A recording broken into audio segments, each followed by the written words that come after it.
Hi, John. Thanks for joining today. I will go over what we found in your speech assessment data, explain what they mean, recommend one-shot follow-up test, and then show you an exercise we will start practicing. You mentioned that since your stroke, your speech feels slower and sounds a bit slurred. That's exactly what we noticed too.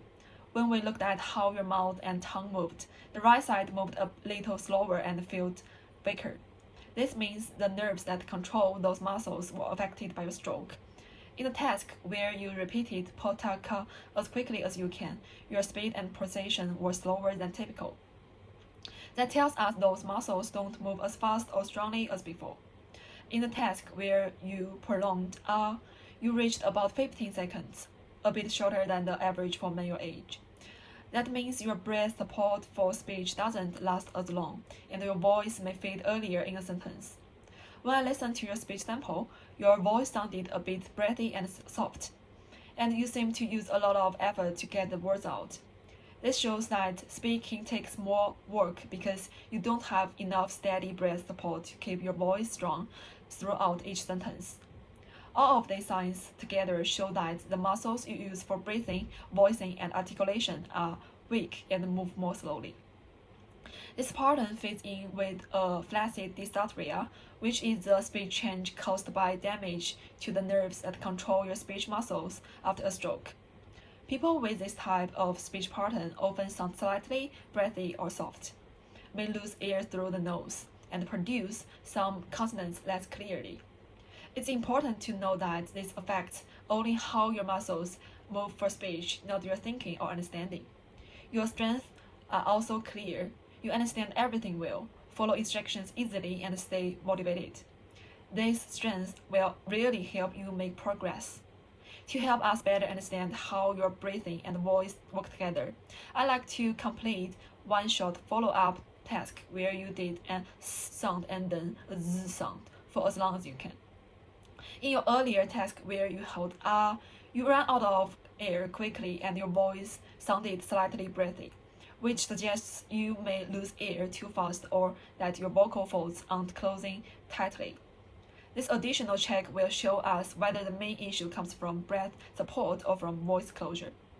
It will also be an easy way to track your progress once we start breathing exercises. Based on everything we found, the first treatment I recommend is diaphragmatic breathing. This exercise strengthens the diaphragm, the main muscle under your ribs, so you can take deeper, more controlled breath in your speech conversations. And in your speech tasks, your breath support was short, your voice was soft and breathy, as well as speaking for longer periods is tiring for you, which means your lungs and breathing muscles aren't providing steady air for speech.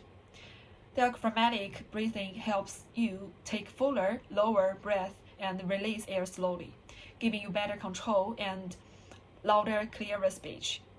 Because your goal is to speak comfortably and confidently at work, improving breath support should make your voice stronger and less effectful.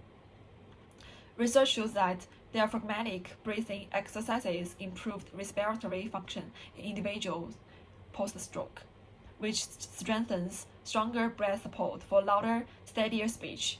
So it's well supported by evidence and directly matched to your needs. Okay, now let's try it together.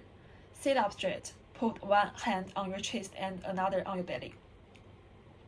Breathe in slowly through your nose so your belly moves out while your chest stays still. Hold it for a second and then breathe out slowly while saying a gentle, steady Try to keep the sound smooth and even. You should feel your belly slowly move back inwards as the air leaves your lungs. Now, you give it a try.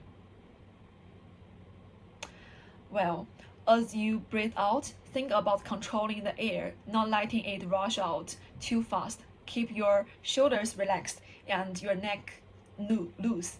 The goal is to make the sound last a little longer each time. Now try it again. Good job.